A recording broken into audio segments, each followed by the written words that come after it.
This is Wildcat Country. Larson tipped it. Love has it. Lewis slams it, and Arizona wins it. The inside scoop on the Arizona Wildcats. It's Gunnar Maldonado. He's got blockers. Touchdown, Arizona. Ladies and gentlemen, it's time to bear down.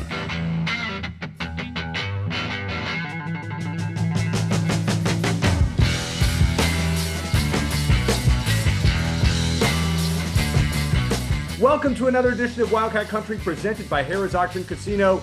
Shane Dale, Eric Cohen, and a special guest, Blair Willis, joining us once again for the entire show. Blair, you are the only one that we let come on for the entire show, so glad to have you here. We have a lot to discuss, guys. Saturday night's game was unlike any that I have been to in at least 20 years. Blair, you'll give us some historical tidbits. Shane, I'm going to start with you. You and I were watching the game together. We braved the rain delay together. Give me your thoughts on everything about Arizona Stadium. Forget the game, but everything else in Arizona Stadium. You know, I want to shout out the fans who stuck out the game. First of all, it was kind of cool while we were waiting undercover to meet some people who came up to us so they listened to or watch our show, which was awesome. Got several people who did that, so appreciate that very much. I think, there were certainly fewer people there after the delay, but I feel like it sort of rallied the fans to get a little louder.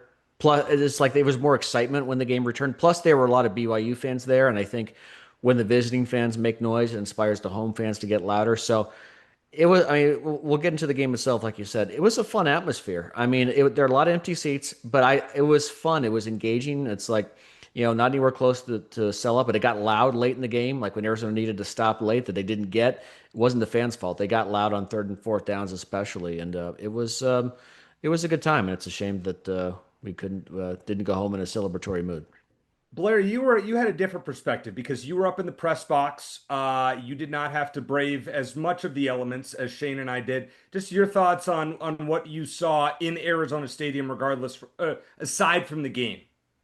Yeah, no, it was obviously a dicey forecast.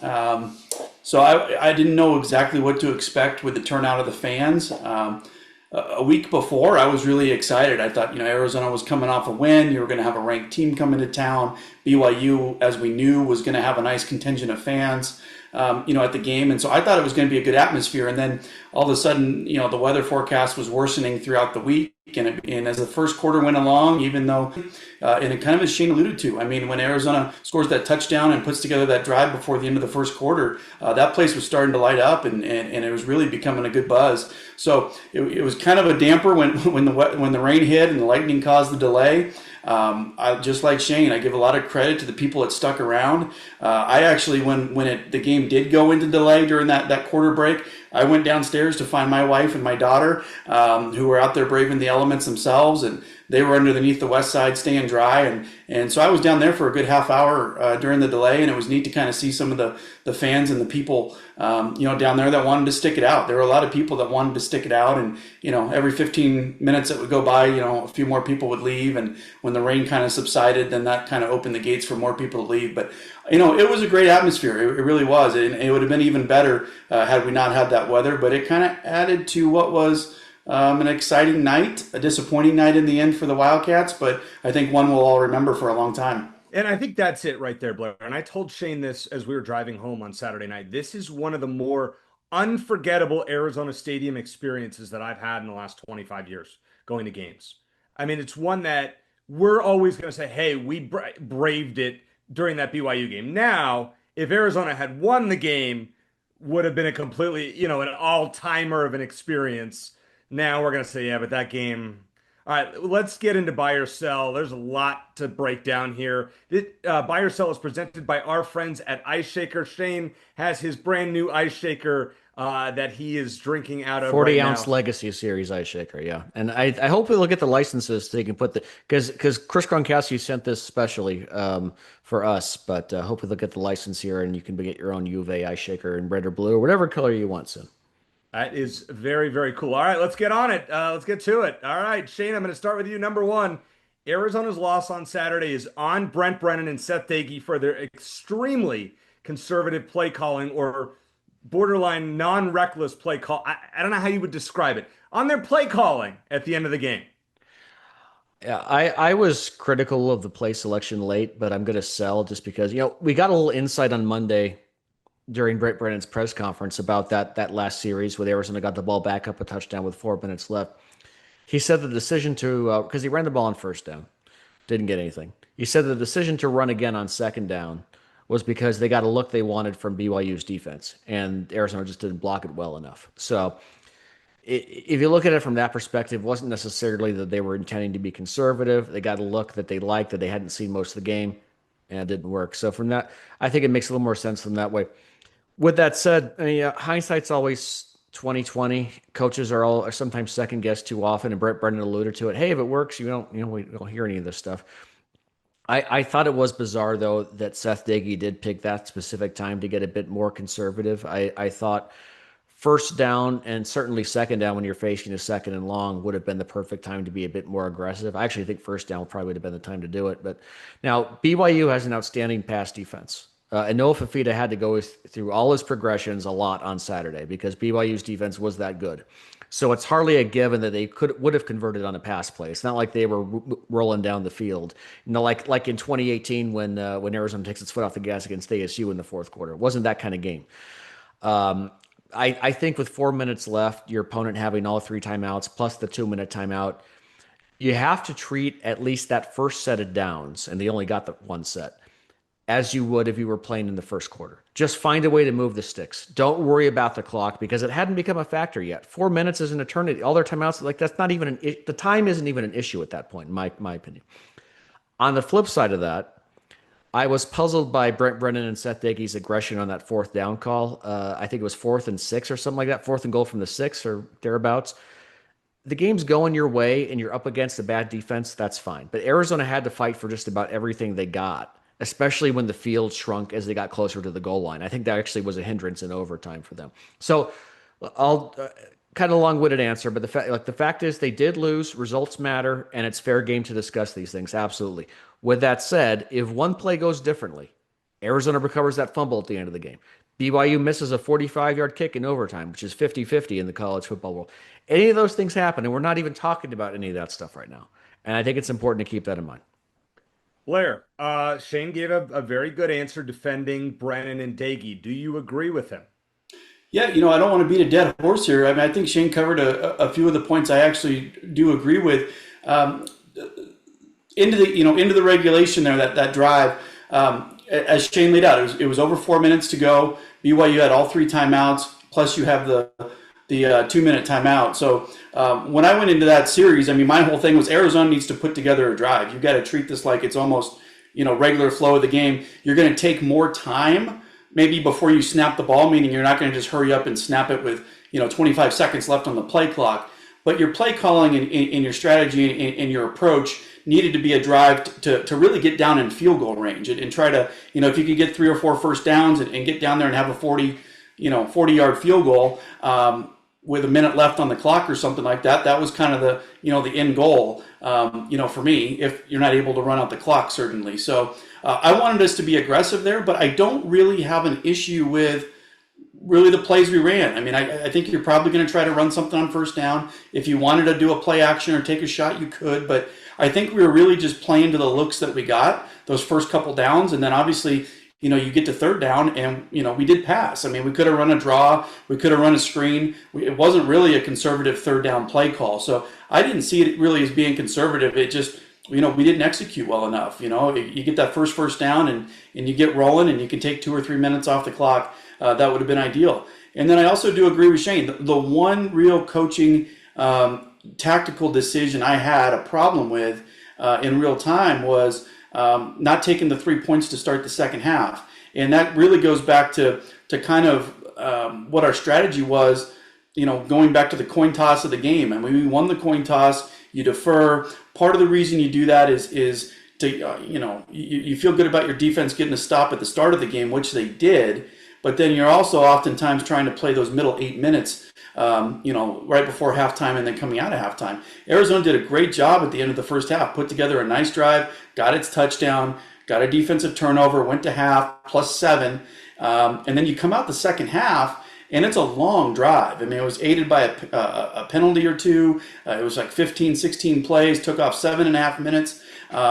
We were struggling in short yardage at that time, so kind of compressed there. I thought, man, we've had a good drive. We've taken up a ton of time. The momentum's fully in our game. Let's get this thing, kick this field goal and win that kind of middle portion of the game, plus 10. I mean, if you're somebody playing, the middle 8 where you want the last score before before halftime, and then the first score of the second half, the best you can do is 14-0, and then the second best you can do is 10-0. And so Arizona, in that sense, was kind of going to control the middle portion of the game.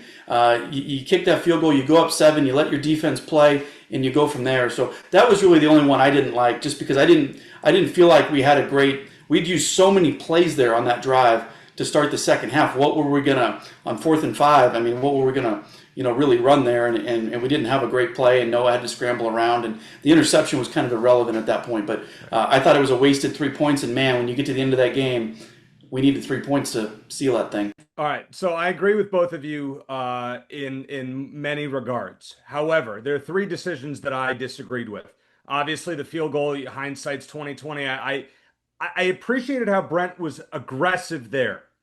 Then you get the ball back with 19 seconds left. So I'm going to skip the second to last possession. You get the ball back with 19 seconds left. So you're aggressive enough to go for it at 4th and 3 at the 6-yard line, but you're not willing to take a shot and try to get into field goal range with probably 3 plays to go from the 25-yard line to the you probably need. I mean, Salgado Medina probably would have given him a legit shot at the 35. So you probably needed to go 40 yards in 3 plays.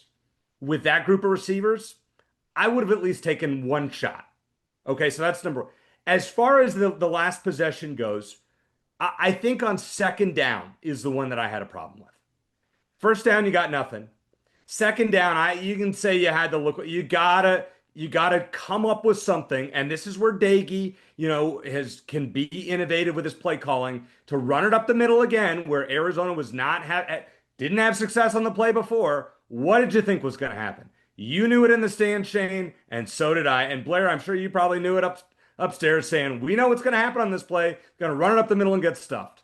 That bothers me. When you have aggressiveness on one end and passiveness on another, it doesn't make any sense. I just want to point that out. Yeah, I think that, and I tweeted this out, I think that I was a little puzzled at the times when they chose to be passive or more conservative versus more aggressive. I thought that they were a little bit, I think the times where they should have been a little more aggressive, they were more conservative and vice versa. But again, I think, and Brent Brennan talked about this today too, they scored 27 points and put up 400 yards against a very good defense. So they were able to move the ball well. But it's not so much the play calls; it was the timing of the play calls for some of the decisions that were a little head scratching for me. And again, we would not be talking about any of this right now had Arizona found a way to win the game, but they didn't, and so it's all fair game. And I know Brent Brennan knows that whether he likes it or not. All right, Blair, I was talking about this with Shane as we were driving home. I'm going to let you start with this one before Shane probably yells at me.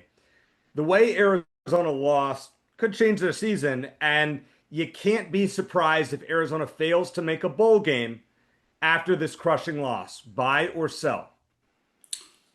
I would still be surprised if only because, my takeaway from that game when you get through the disappointment of it is simply the fact that we are playing better football. We're getting better. It's certainly night and day compared to the second half of last season and really kind of any point of last year. I agree. So from that standpoint, one of the things that, it hurts in the moment, man. I don't take losses very well myself.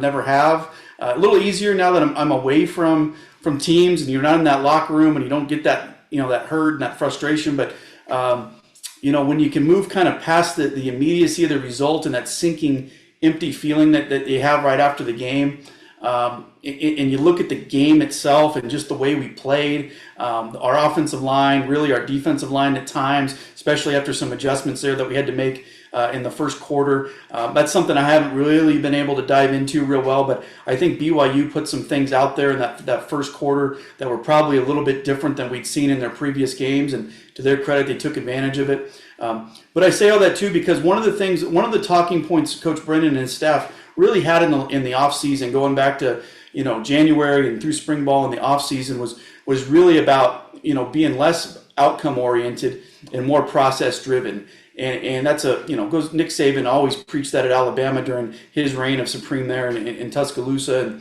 and of course they were winning some championships. But even before that, he was really always talked about the process, being the most important. Regardless of whether you win a national championship or you lose something, you have to focus on the process and let that be what gets you to the outcome you want. And so for Arizona, I think moving ahead, if this team this week, and starting probably Sunday, when they got back in there to start watching the film, and they'll be on the practice field Tuesday to really start gearing up for Houston. If they're sticking to their process, as they've really done from spring to summer through these first 6 games of the season, they should be a better football team this Saturday. And if they do have a good week and they are a better football team this Saturday, they're going to have a chance to win this game at Houston on Saturday. If they don't, if they're feeling sorry for themselves, if they're dwelling on how that game ended, if Nunu Watley or Noah's feeling bad about that last play in overtime that could have tied the game or potentially led to the win, if they're still going to let that loss beat them again this week, then I'll buy this. I'll buy your sentiment here, Eric, that maybe a bowl game will become in jeopardy. But I think if this team keeps doing what it's done pretty consistently since the spring, which is getting better step by step, I think they'll get to a bowl, and that'll start this weekend, out of Houston. Shane, you and I kind of had a little bit of this conversation off air about, I think this is the type of loss that can wreck a season, in my opinion. You think that's crazy talk. Explain your rationale. No. I absolutely agree. It absolutely could if you let it. Blair and I are on the same wavelength. I completely agree with everything he just said. I am really interested to see how Arizona responds. You remember 2 years ago, Arizona lost a heartbreaker in multiple overtimes at USC. What did they do after that? They blew out a Washington State fell off the face of the earth, but at that time, Washington State was a ranked team. It was in Pullman. They blew out Cam Ward, Washington State, and they didn't lose the rest of the season. Now, I don't expect that to happen this time because this team isn't as talented as that one. But you've seen how seasons can go completely off the rails after one heartbreaking loss. I mean, look at Penn State. I mean, this is remarkable what's happened to them in just 2 weeks. I'd be very encouraged and become an even bigger believer in Brent Brennan and his coaching staff if Arizona responds well at Houston. That for me, and we'll disagree on this probably, Eric, that does not necessarily mean a win because it's going to be a tough game.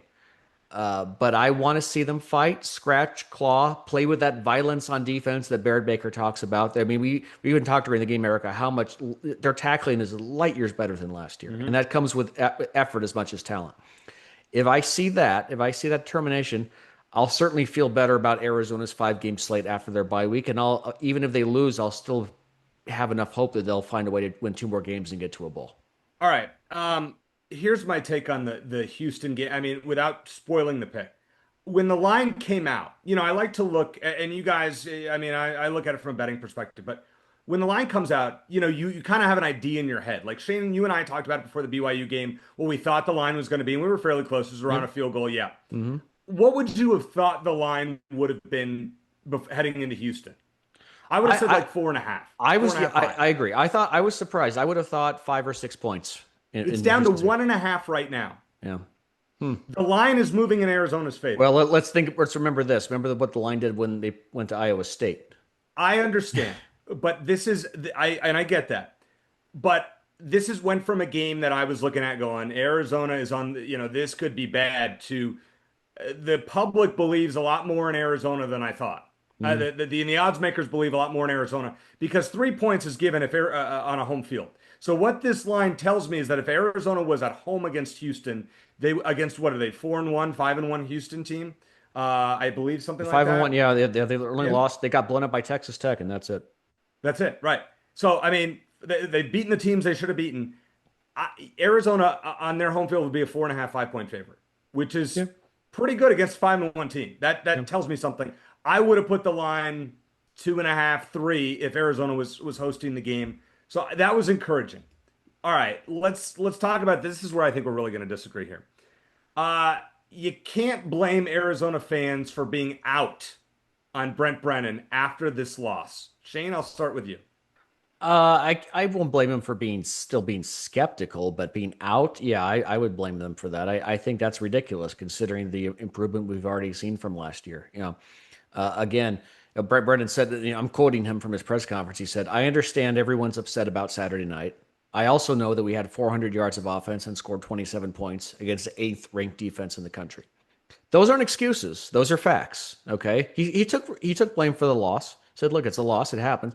But I think it's also fair to point out the progress this program has made because they have. It's there. It's measurable.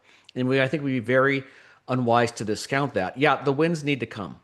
But I will stand by what I said before the season. I want to see improvement. I want to see what this team could become in terms of maybe becoming a conference title contender in the near future. Because in the Big 12, you don't have to be.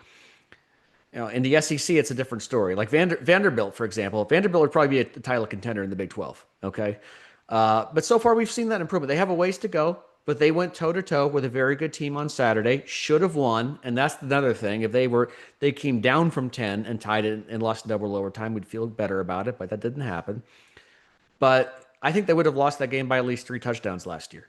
Night and day improvement already. Long way to go, but I think that in 1.5 years in, I think that the improvement is there. It's both in terms of the effort level and in terms of the stats. Blair, I'm going to say something that you probably won't. Arizona football fans are very fair weather compared to basketball fans. The basketball fans are loyal regardless of whether the team hits some bumps in the road. The football fans are. You hear the out. U of A chants in basketball when they play everywhere around the country. It's right. Night and day. But as soon as there's some very loyal fans and I'm grateful for those. And you're one of them, Eric. People should know. Well, no, but I mean, listen, I'm still going to watch the games regardless. I don't care if they were 1-11. I'm still watching the game. A lot of people will be out. So Blair, can you blame the fans who are out on Brent Brennan at 4-2, having shown improvement in year 2? Yeah, I have to bite my tongue on this a little bit from the standpoint of I'm not going to blame fans. I've sort of been doing that for like 7 years. You go back to the kind of the end of Coach Rodriguez's tenure. Obviously, we had a bad 2016 season, but then 2017 was kind of fun, and then I thought there'd be kind of a big lift when Coach Sumlin was coming in, and honestly, fans we started to take a wait and see approach, and there's really been a decline in attendance going back then 7-8 years. I think it was my first year after I'd left the athletic department. For about a year and a half, I did a little blog, and I actually did a story kind of outlining the fan apathy that I observed that was beginning to set in at Arizona football. So that was kind of the beginning of my blaming, so to speak, of fans, or trying to encourage, fans, just come support the football team. Let's grow this football program the way the basketball program was grown, 30 plus years ago, with Coach Olson, and just make this our team, make this the city's team. COVID obviously, affected everybody across the country. Fans had to, couldn't go to games for a year. Our football team during that period was the lowest of lows. We were terrible during COVID. And so I knew, it was going to be a slow rebuild coming out of it. And I think Coach Fish and his staff deserve a lot of credit for just kind of putting their head down, going to work and building the program. And obviously, he would try to sell tickets and promote the games and talked about the importance of full crowds.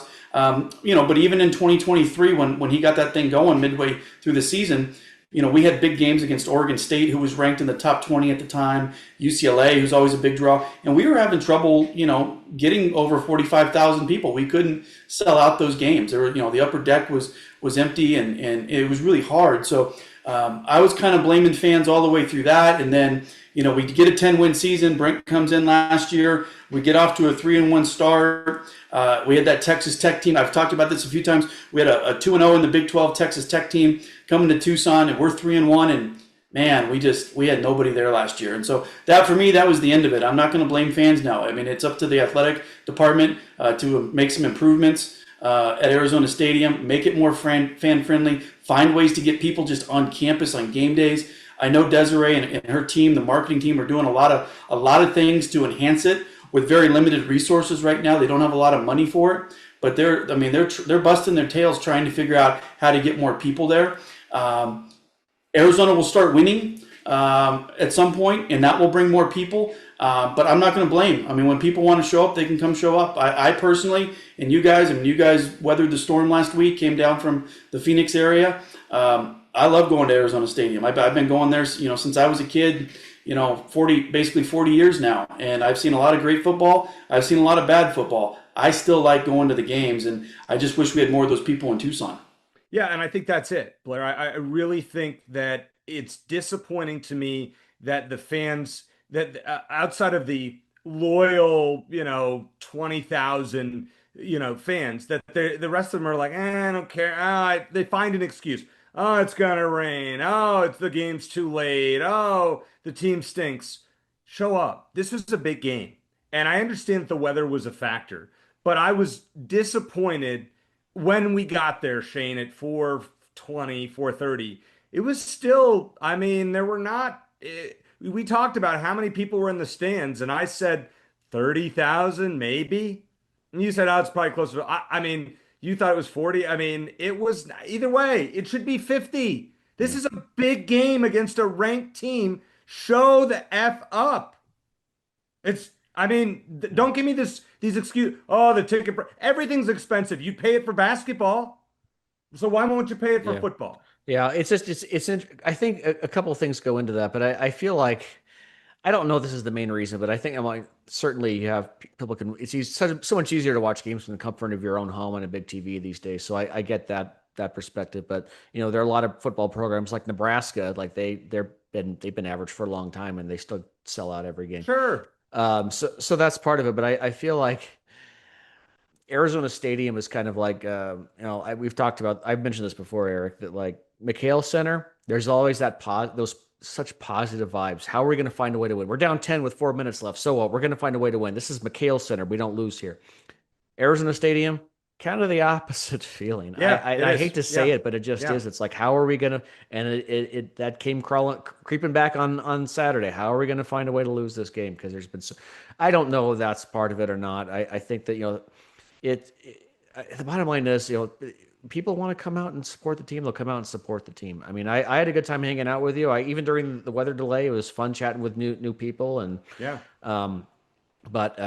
it's unfortunate because I didn't go to the games when I was a kid because I lived in the Valley most of my life. But I just on TV at Arizona Stadium, and I mean this, Arizona Stadium always on TV. The energy that was coming off in the stadium always sounded louder to me than at Sun Devil Stadium. Like it always sounded like it was a fun place to be. And I don't know, maybe that was just how it came off on TV or how I remember things as a kid. But obviously something's changed. And I don't know, it was the Kevin Sumlin era, then the COVID, and then losing to ASU by 63 points. And maybe a lot of fans just checked out at that particular moment. But it's tough. But like I'm with Blair. I'm not going to blame the fans. I don't go down to every game. I don't go down to most games. I live in the Valley. I got a kid. It's tough to work it out. I can make excuses, but it's just the way it is. But yeah, it would be nice to have a sellout crowd, and because we've heard how loud Arizona Stadium can be when there's a big game and the fans are going crazy and it's a full house. If you live a half an hour or less from the stadium and you're listening to this podcast and you don't go to very many games, tweet or post on our YouTube why.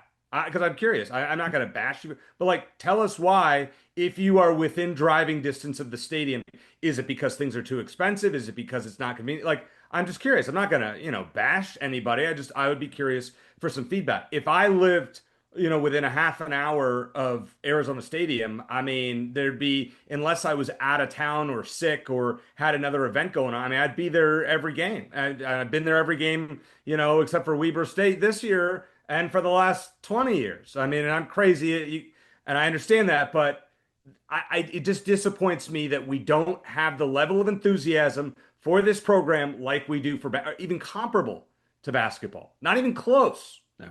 But I will say this. The fans who did stay on Saturday were spirited, and I was very pleased. That was a really good group that got louder than they should have and I was impressed. And all the students in the Zona Zoo section, I mean, I know it wasn't full, but the ones who stuck around, and it started pouring again. A lot of them didn't. I was looking over there. A lot of them didn't have ponchos or anything, and they stuck it out in the rain for a while. So that was fun. I mean, it was fun to see, and hopefully that spurs on more students to come next time. And the other thing too about that, Shane, the Zona Zoo's been fantastic this year, and it didn't necessarily look full last Saturday because one of the issues we get traditionally here is with family weekend. Yeah. Students, their parents come to town. They their parents can't sit in the Zona Zoo. So the kids go and sit with their parents wherever they are in the stadium. And so that's kind of like a almost every year type thing we have on family weekend is the Zona Zoo attendance. We lose about a section or two of it. Doesn't mean they're not there somewhere. They're just kind of dispersed throughout the stadium, and it makes it kind of look a little bit bad on TV. But Zona Zoo's been really good this year. I hope it continues the last two home games that we have.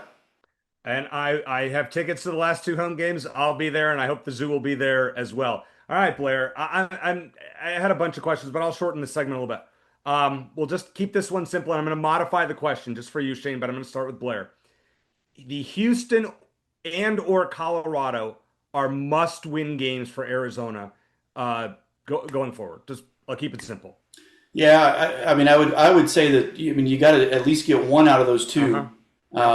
And certainly, if you lose the first one, the second one's a little bit harder. I think Houston's a little bit better team than Colorado, but Colorado had a nice win last week against an Iowa State team that has a little bit of attrition right now on its roster, but still a good win. You don't want to take credit away from them. So yeah, I mean, I think it's a big week. It's a big week for Arizona, like Shane talked about earlier. I don't know if this Saturday's must win, but we need to play good football. We haven't played good on the road in a long time, really since that,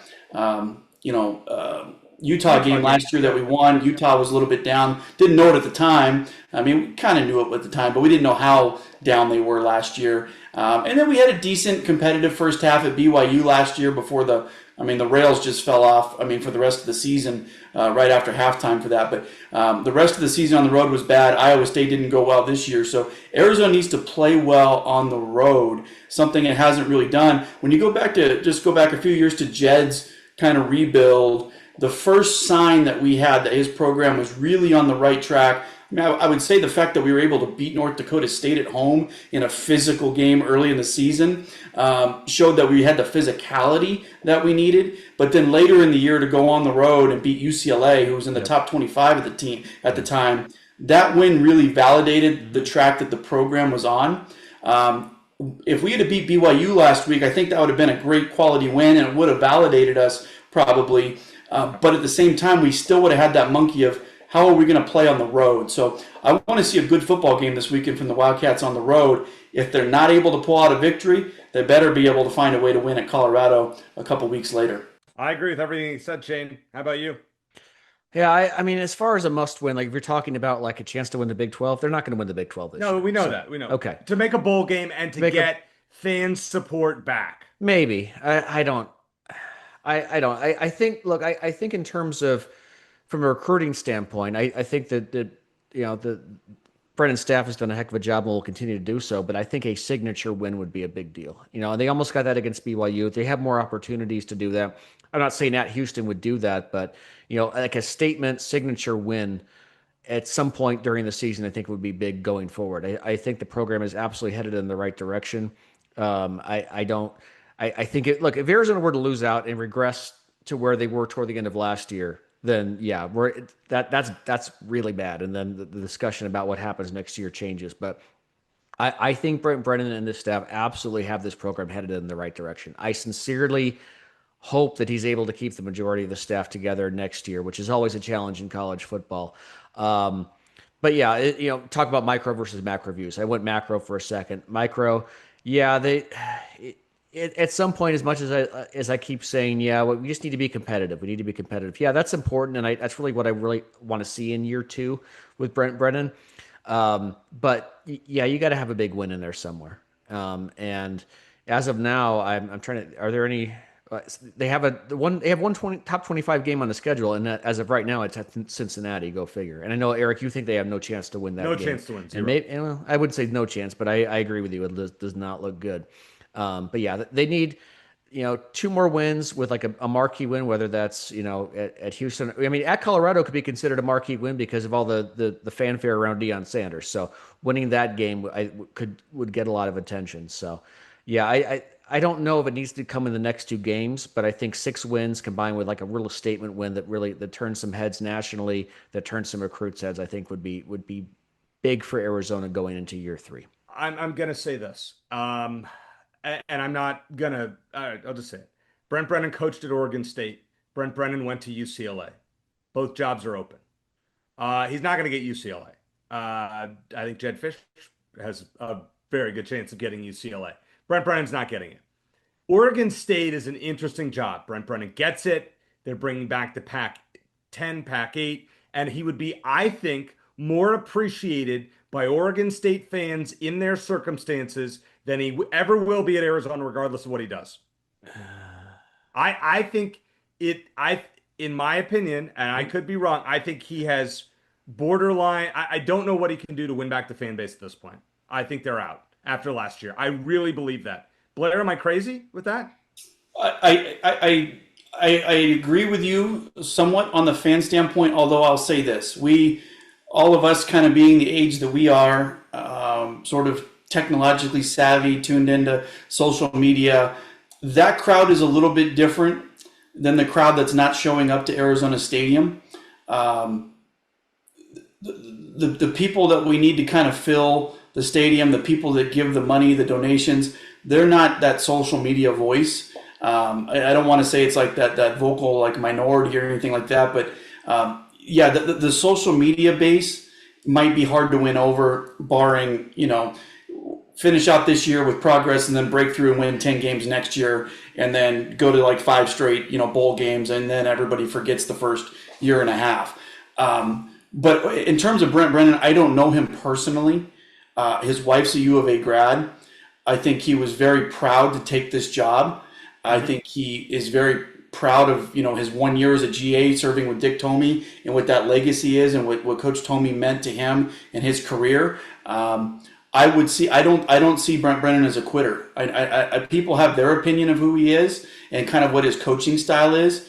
He's a competitor. I think he's much tougher and fiercer than people get to see on TV. I think he's got that fire in his belly. I would not see him as a guy just packing up his bag and going to Corvallis where he's going to be more appreciated. I think he's going to fight and scrap and claw, to use those Barrett Baker terms, as long as he needs to get Arizona over the hump. All right, Shane, that's a great take by Blair. Have at it. No, I think you said everything. I think, and I'll just say, I think you're ridiculous for even suggesting it. I didn't see that coming. No, he's not. As long as he wants the Arizona job. I mean, look, if he ends up, winning 10 or 11 games in back-to-back seasons and he gets bigger offers, so be it. But no. Do you want to be where somebody doesn't want you? Where a good chunk of people don't want you? That's kind of a loaded statement. I don't think that's necessarily true. And I think, look, if the wins come, then fan support will come with it. It's how, it's not necessarily. If they win 7 games, it's one thing, Shane. If they win 6 or less, I think if they don't win, let's say they go 6-7 and lose a bowl game, or they go 5-7 and miss a bowl game. I think you know it, I know it, and Blair knows it. It's going to be absolutely unbearable with the social media crowd. Oh, so what? Yeah. Let me throw one thing in there, okay? And I'm not comparing Arizona to this program or saying in 3 years we're going to be where this program is right now. But our current athletic director, Desiree Reed-Francois, was hired at Missouri a year or two after Eli Drinkwitz began his tenure at Missouri. Yeah. He went through 3 straight losing seasons. Now, they got bowl eligible in 2 of those and finished 6-7. But it took him till year 4 until he had a winning record. And now they're probably going to be going to their 3rd straight 10-win season this year, or be very close to that. So she was there. She gave him the vote of confidence a year and a half into her tenure when she easily could have brought in her own person. A lot of that decision, Eric, if things go south here in the last 6 games and we don't get to a bowl and we don't have that end-of-season optimism, I think Desiree, how she would treat that situation and what she would say would speak volumes, because we have something to look back on that proved to be the right decision at Missouri in a different climate back there in the SEC. It'll be interesting to see. But I personally, I like the direction of the program. I don't want to think negatively right now. If we lose the next 5 games in a row, we can start thinking, about fair. those No, teams. it's fair. Right now, this team's on the right track. I hope they're having a great week of practice, and I just want to see them, fight like heck this weekend out there at Houston. Win at Houston on Saturday, and this is not a discussion. We're not talking about Brent Brennan and his job status for weeks and weeks and weeks. Get to 7 wins, it's off the table. And we're going to all be celebrating, and everybody's going to want to buy tickets next year with the enthusiasm that, hey, this team is on the rise. Noah comes back for his senior year at that point, etc. We're having conversation points. I thought it was a good discussion there. Shane, I know you're mad at me, but let's have some Shane standouts here and let's change the tone here. I'm not mad. I'm just disappointed, Eric. Okay. All right. Let's talk about some non-football stuff real quick. I want to start with an oversight from last week and mention the women's golf team, which beat number 7 Texas A&M in the NB3 Match Play Championship. That tournament was wrapping up right around the time we recorded last week's episode. Blair, I don't know if you know the names. You can help me out with this one if you know it. Nina Wongthanavimak, along with Kinsley Nee and Julia Meisber. They won their head-to-head matches to claim the title against Texas A&M. So I could have just left that off because I was afraid to pronounce the name, but I didn't. That shows courage. Give me some credit. So congrats to the ladies golf team on a great win in that tournament that took place in New Mexico. Volleyball team picked up not just a win over a ranked opponent, but a 3-set sweep of number 16 Baylor on Friday. Jordan Wilson led the way with 19 kills. Carly Cisneros had 13. Volleyball team is now 3-2 in the Big 12. Their next 3 matches are all on the road. They got UCF, Houston, and Iowa State before they come home to play ASU on October 25th. A guy we've mentioned a few times, Eric, Jay Friend. He won the ATP Challenger title in California on Sunday. He became the first player in Arizona history to win both an ITA national title and ATP Challenger title in the same year. So congrats to Jay. And of course, Coach Clancy Shields, all the success that the men's tennis program has enjoyed during his tenure. And finally, bringing it back to football, I want to mention T-Mac, who finally found the end zone for the first time as an NFL player, and he did it twice against the Cowboys to help the Panthers win that game. Always good when the Cowboys lose. And Lucas Haversick filling in for Brandon McManus on your Green Bay Packers, Eric, getting a game ball after Green Bay's win over the Bengals. So, Arizona has 3 kickers in the NFL right now, and 2 guys who played at the same time. How often does that happen? I wonder how often that's happened in college football. So pretty cool stuff. It is a very, very cool thing for Arizona football. You look at ASU for a while, and Blair, you probably can give us more details on this, but ASU is known as like Kicker U. They had Zane Gonzalez, before that Thomas Weber. But when you look at Arizona, that's now had 4 guys in the last 30 years or 35 years that have made the pros. I mean, not many schools can say that. No, it really is impressive. I haven't researched the number myself. I've wondered that too, about having the 3 at the same time in the NFL. It's pretty amazing. I was surprised to see, I did see a note that there's 4 colleges that have 2 kickers currently in the NFL right now. So when you add those 8 plus Arizona's 3, a third of the league's kickers are coming from 4 or 5 schools, which I was really surprised to see that. I want to say one quick thing to what Shane was saying with his standouts. I think this talking point gets missed now in NIL and transfer portal and all this stuff. But when we're talking football season tickets, if you're somebody that likes baseball, if you're somebody that likes softball, tennis, golf, volleyball, women's soccer, whatever it is, if you've got kids that play those sports and they might want to have, scholarships available to them when they get old enough, the best way to support Olympic sports is to buy football season tickets. That's been true for 50 years. And even though now we talk about these $1 million quarterbacks or, these coaching side, $56 million buyouts or whatever it is for James Franklin, at the University of Arizona, we have a proud Olympic sport tradition. I hope with all these changes in college sports that stays strong. And for supporting our student athletes here, buy season tickets for football. Come out and support Arizona football in the stadium. And if not, at least come out to see those teams get honored at halftime or celebrate at Arizona Stadium and cheer on those Olympic sport teams, because they work just as hard, if not harder, than the football team. I think Blair just convinced me to buy season tickets again next year. Thank you for that soliloquy because I think it worked on me. So got one more here. Anybody else with me that's gonna probably buy at least a chunk, split it with somebody, or at least, don't put my money towards the program. All right, I'm with you. I like that. As always, Wildcat Country is brought to you by Harrah's Auction Casino, and our friends at Harrah's Auction Casino are the key to nationwide fun. Unlock perks at more than 50 destinations from coast to coast at your local home for Caesars Rewards. Free dining in Atlantic City, Vegas, or New Orleans. Yes. Free slot play in Maricopa. Absolutely. Free hotel stays from coast to coast. Oh, yeah.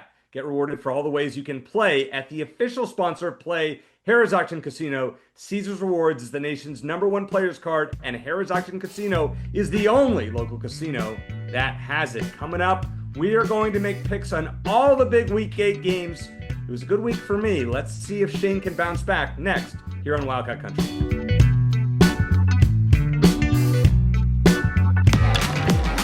Discover more Play for All at Harrah's Auction Casino. Hi folks, here are your drinks. Where having fun means racking up reward credits with the Caesars Rewards loyalty program that can be redeemed for food, free play, hotel stays, and more. Not only here in the city of Maricopa, but also at more than 50 Caesars properties coast to coast. From Harrah's Las Vegas to Caesars Palace in Atlantic City. What are you waiting for? Play for all at Harrah's Auction Casino, the official sponsor of Play. All right, Shane, the inevitable, I can't say the inevitable, but it finally happened. I had 10 points last week in the picks. You had 4, and I took the lead. 39-37. I gained ground, and then it all comes crashing down in 1 week. Yeah, but you know what? I guess that means nature is healing because you're the better. I'm not. So when we had Blair on a couple weeks ago, you had 10 points. I had 9. Blair had 6. So there's some pressure, Blair, that you gotta get back on the right track here. Once again, for those of you, if you're new to the program, this is how we do it. You get 1 point for a spread, pick, 1 point for the pick being right, 1 point for an upset special cover, 1 point if they win outright, and 2 points for Arizona's game, which I hit for the first time last week. Albeit I shouldn't have. Oh gosh, that's a 4-point swing right there. That's a 4-point swing right there. You're right. Upset special, Shane. You and I have the same one. Georgia Tech, who's undefeated at Duke. Why do you like them? That's kind of a weird one, isn't it? I got Georgia Tech to win outright.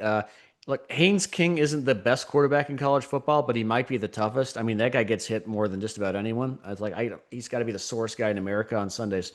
So I like him to help Georgia Tech get the upset, I guess, technically. Yeah, I'm with you. It's a tricky line, and I hope we're not getting baited. So be careful where you put your money or where you put your money. Let's wait and see what the line movement does this week. Blair, what do you like as your upset special this week?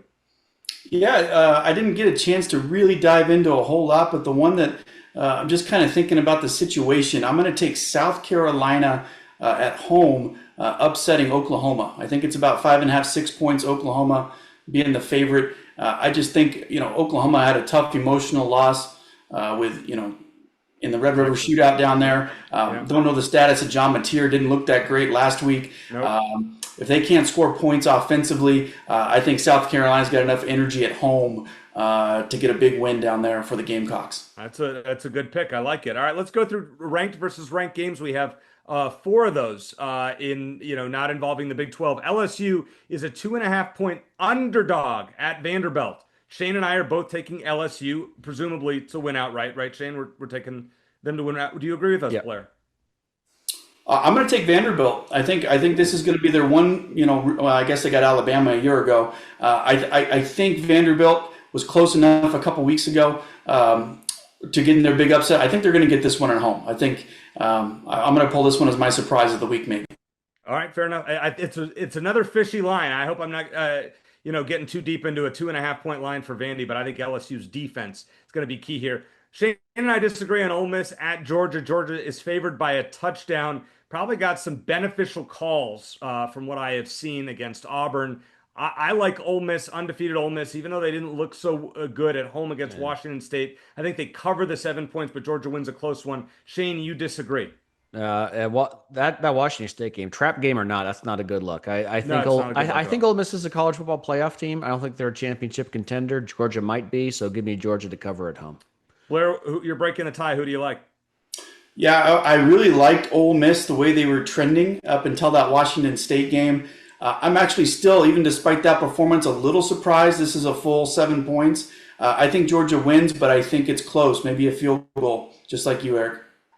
Tennessee at Alabama. This is an interesting one. Alabama went on the road, beat Missouri. Shane and I, we split that as a 3-point line, and we both get a point for that one. Since it's push, we'll give it a win there. Sure. Okay, 8.5 point line. There's not going to be a push here. You and I both like Tennessee here. Do you like them to win outright or keep it close? I like Bama to win. To buy a field goal, but I think this could actually be the best game of the week. One of the best, certainly. I think Tennessee might have gotten caught overlooking Arkansas with Alabama losing, but I think Tennessee's good enough to hang with them. Blair, 8.5 points. Is that too many for Alabama at home against Tennessee? Yeah, I'm right there with Shane. I like Alabama, but I think Tennessee. I think this game means more to Tennessee.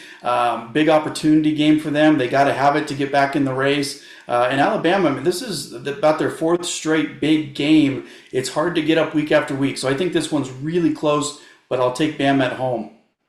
This is a strange one here. Notre Dame's a 9.5 point favorite at home against USC. And the reason that I like Notre Dame here, and Shane, you agree with me, is that they need style points. If they're going to make the college football playoff, they have to win out and they have to blow out the best teams on their schedule.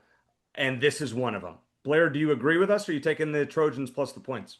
I do agree with you. Go back to my appearance a few weeks ago, too. My upset pick, I think I took that week, was Arkansas over Notre Dame down there in Arkansas. That game was exactly what I thought. It was a coin flip. It was either Arkansas was going to pull the upset or it was going to be really bad and Sam Pittman was going to be out. So Notre Dame's looked really good since then. USC, I was impressed with their win last week. Really matched some physicality at Michigan for the first time. I think USC has enough in the tank to keep this close, but I don't know that they can pull out the victory. I'll keep them. I'll have USC to cover, but Notre Dame to win. Let's move on to the Big 12. We have, I think, 6 matchups, including Arizona. Let's get to them. Baylor is at TCU. TCU lost to Kansas State, as Shane and I predicted last week. Now they're a 3-point home favorite over Baylor. Shane and I both are going with TCU. What do you say, Blair? Yeah, this game to me is interesting because both of these teams, I think, should be better than they actually are. It seems like both have let some games slip away. So this one could go either way. I don't see one team running away from the other one in this one. I think it could be a shootout. I will take TCU to cover the 3 points, though. Okay, yeah, and join the club on that one. Will you take UCF to cover 7.5 against Rich Rod and West Virginia? I will. I don't think UCF is that good. I just think, West Virginia just doesn't have the roster this year, not enough depth. I know Rich, they'll have something schemed up. They'll try to keep that thing close, but I just don't know that they can keep this thing in single digits. So I will take UCF to win and cover. Shane, UCF's getting to getting closer to a bowl game like Arizona. This is a game that they kind of have to get that bowl game. So you and I are on the same page there. Anything you want to add? I think West Virginia peaked with that win over Pitt. And it seems like that was kind of their season right there. And then UCF just isn't quite as bad as I thought they'd be. So I think the Knights win by 10 to 14 points. Now, Blair, here's one that Shane and I disagree with. The line is 22.5, Cincinnati at Oklahoma State. After watching Oklahoma State, they are horrendous. I can't pick them within 4 touchdowns of anybody. Well, just about anybody in the Big 12. Maybe West Virginia. Maybe UCF. Outside of that, they're not within 4 touchdowns. Who do you have? 22.5 points, Cincinnati on the road in Stillwater. Shane is going with Oklahoma State again. I'm being stubborn. That's so many points to give up at home. I know how bad they are, but look, maybe Cincy's up by 24, 27 points late, and Oklahoma State gets a meaningless touchdown against Cincinnati's second stringers. That kind of thing. Yeah. I'm taking anybody right now to cover their spread against Oklahoma State. Especially Oklahoma State's already kind of played their wild card at quarterback. I mean, the secret's out. They can't really, I think it was Baylor they played the week before us. They were able to get them on a couple things with Sam Jackson. Mm-hmm. They came to Tucson. We took care of business. I just don't know what's left in the tank there in Stillwater. Cincinnati is good. They got off to a decent start last weekend, but then kind of just cruised through their victory at home last week. I think they need a bounce back week. I think this is Cincinnati big. All right, this is the what they call the Holy War up in Provo on Saturday night, late Saturday night. Utah 3.5-point favorites on the road at an undefeated BYU team. Now we saw Utah beat ASU 42-10. We saw BYU probably should have lost to Arizona. Shane, you and I both like Utah. Why do you like the Utes? Yeah, I think it's one of the easier picks for me this week. Utah had a bad couple quarters versus Texas Tech, but they've looked pretty elite otherwise. With down their quarterback or not, they rolling over ASU like they did without having to throw the ball much. Devin Dampier is a great fit in the Utah system. BYU is good. I still think they're a little overranked. I think Utah wins by at least a touchdown. Blair, are we going for the clean sweep here? Yeah, I'm going to take Utah to cover this one for two reasons. One, I think BYU has a really good, stout defense, but their defensive front doesn't cause a lot of havoc this year. I think Utah's offensive line will be able to handle that, and then you put in Devin Dampier and his ability to run and throw. I think they'll be able to keep them off balance. So I'm going to take Utah to cover this one. All right, now we've got 2 games left. Let's start at 1 p.m. on Saturday in Tempe. The weather should be good. Texas Tech should have their starting quarterback, Baron Morton, if I saw this right. They're giving 11.5 to ASU. Now, I'm going with the Sun Devils because I believe Sam Levitt's going to play, and I just think that's too many points. I think Texas Tech wins, but the spread will be somewhere between 4 and 7 points. Shane, what do you say? Pretty simple for me. I don't know if you're going to let me hedge or not, Eric, but I think ASU covers if Sam Levitt plays, and they don't if he doesn't play. I think Texas Tech probably wins either way, but I think ASU covers if Levitt's good to go. Blair? Yeah, I think I'm going to go ahead and take ASU to cover this one, but Texas Tech will still win. I think if Levitt's not going to go, ASU will at least have a plan this week to make Sims a little bit more successful than he was last week. It seemed like that was a really kind of last-minute change late in the week that developed for ASU. So I think they'll be more competitive in Tempe, but Texas Tech's really good. I'm impressed with Texas Tech's offensive and defensive lines. I think that's just too much for ASU right now. So finally we come down to Arizona is a 1.5-point underdog at Houston. Now, a couple years ago, we're in the middle of October. We didn't know what to think about Arizona, and it happened to be my co-host Shane Dale's birthday on October 14th. So happy early birthday. Of course, I had to get it in here on the podcast. We're recording on Monday. Happy early birthday to you, Shane. Thank you very much. Hope you have a great birthday. On October 14th, 2023, Arizona went up to Pullman. I said the Wildcats had no chance to win. Final score, Arizona 44, Washington State 6. That started an incredible run of what ended up being 9 straight wins with the first 2 in 2024, and which was tied for the nation's longest winning streak. Can that happen again? Probably not, because it's not on Shane Dale's birthday. We'll wait a few years for that. But Arizona on the road at Houston. Blair, I'm going to have you start with your score prediction and rationale. For my prediction, 2 things. First, quickly, happy birthday to you, Shane. We'll get that one in there early. Secondly, I want to make one comment that we didn't get to earlier about Arizona's offense this year and offensive coordinator Seth Dagey. I think it's really important to consider this is still not only for Coach Dagey, but for our team being coached by him and his staff, their first year in the system. And we're 6 games into really a completely different system that really requires a lot of reads, not only by the quarterback, but by the receivers, determining, man and zone coverages, getting into their routes, getting their timing. Camp was disrupted a little bit at the receiver position with a couple injuries. Chris Hudson was out for quite a while, and a few other guys, Chris Hunter, missed some time. I think the timing and the rhythm of the offense through 6 games has been a little off, a little sputtery, kind of week to week. I think that gets better as the season goes along. And then it's one of those things, too, that just gets better your second year in a system. And, you go back to Jed's first year, you throw out the first year, that didn't matter. You go to his second year when you had Jaden Delore here at quarterback. Noah Fafita was a true freshman. The offense showed great progress and great development that year, but it still struggled at times, particularly in the red zone, finishing drives and getting touchdowns. And there's some of that kind of game-to-game inconsistency that you get kind of in your first year of a system as a quarterback, as receivers, just the whole offense. And so I think that's still the same point we're at here in Coach Dagey's first year. I think a lot of the rhythm and timing gets better as they go.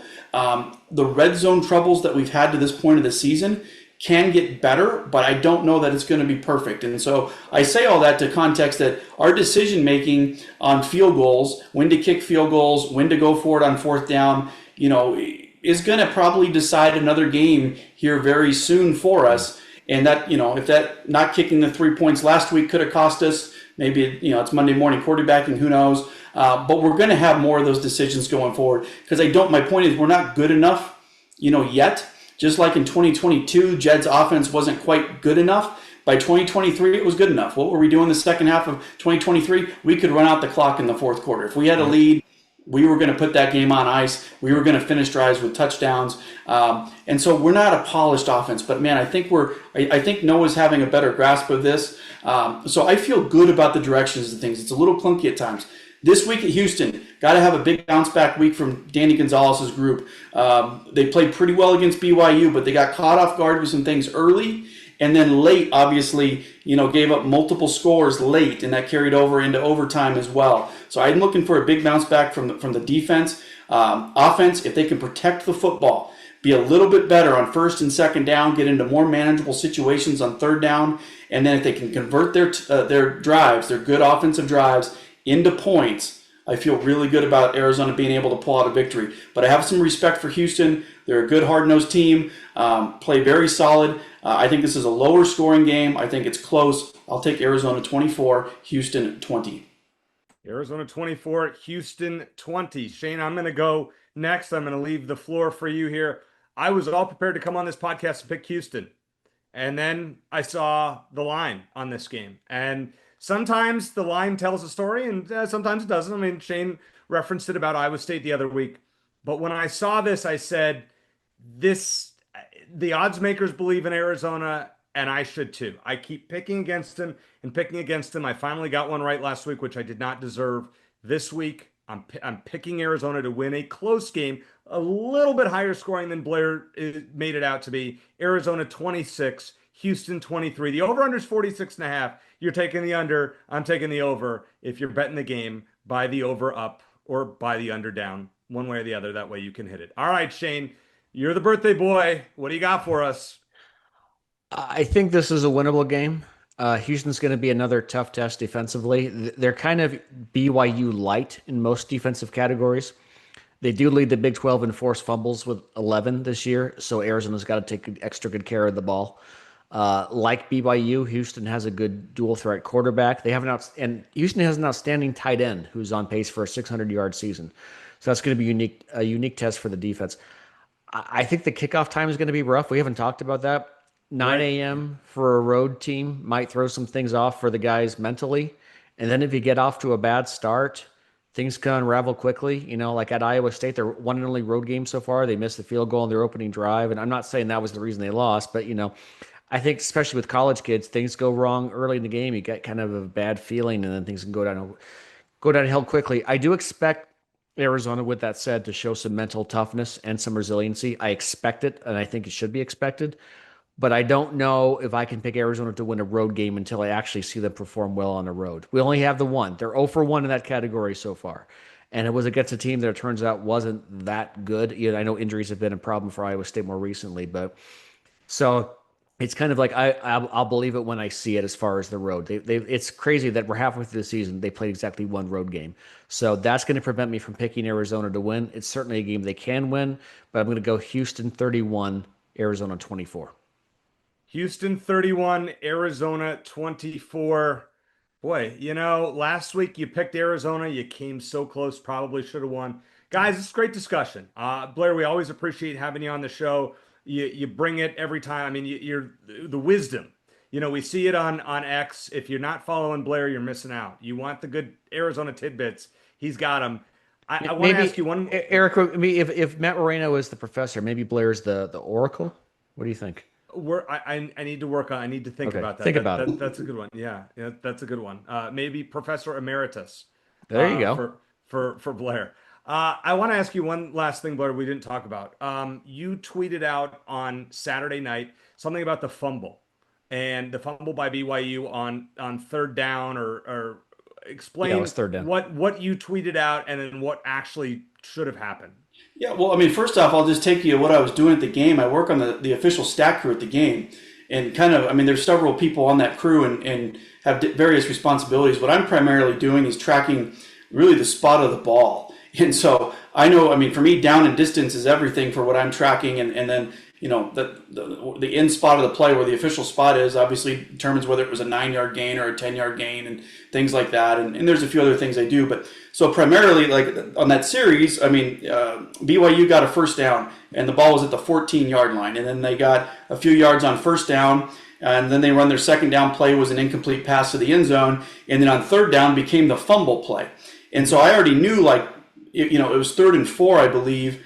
And they needed to get to the 4-yard line. So as initially, I think everybody kind of thought Arizona might have recovered the fumble. So you got that kind of initial optimism, like, oh, did they get the fumble? And then as they're clearing the pile, it was less exciting. And then the referee came out and said BYU, it was BYU ball. And then my first thing I do is I see the spot of the ball was sitting there at the 4.5-yard line between the 4 and the 5. So I already, on my sheet, I already had 4th and 1 at the 4. And then I look up and realize that they've given BYU a first down. And I'm thinking to myself, wait, they're not even going to like measure for the first down? And so I didn't really know what happened because then BYU snapped the ball, they score, you know, or they go to overtime, all that type of stuff.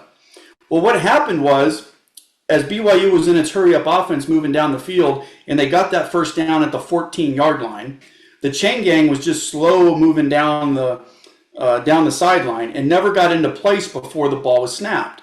And of course, the side judge or the linesman, whoever's over there, had to go with the play because, like I said, they gained 4 or 5 yards on first down.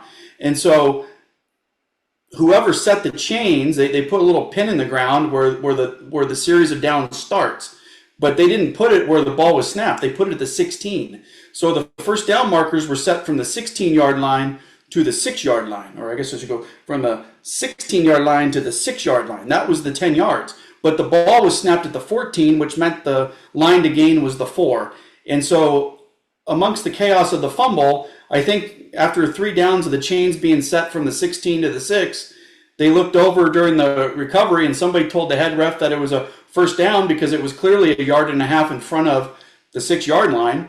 And we just quickly went, you know. I mean, Arizona called timeout actually after. I don't know if they brought that to the attention of the officials or not, but there's ample time for somebody of the 8-man officiating crew. Plus they have an assistant spotter down there for them on the field. Plus you have replay.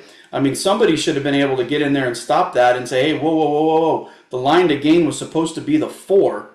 How was this a first down? Because I don't think the ball was not all the way to the 4-yard line. It was pretty clearly recovered between the 4.5 or between the 4 and the 5. So that was that bizarre situation that I wish somebody at the Big 12, would have to be, answered to. So long story short, that it probably should have been 4th and about 0.5 yard.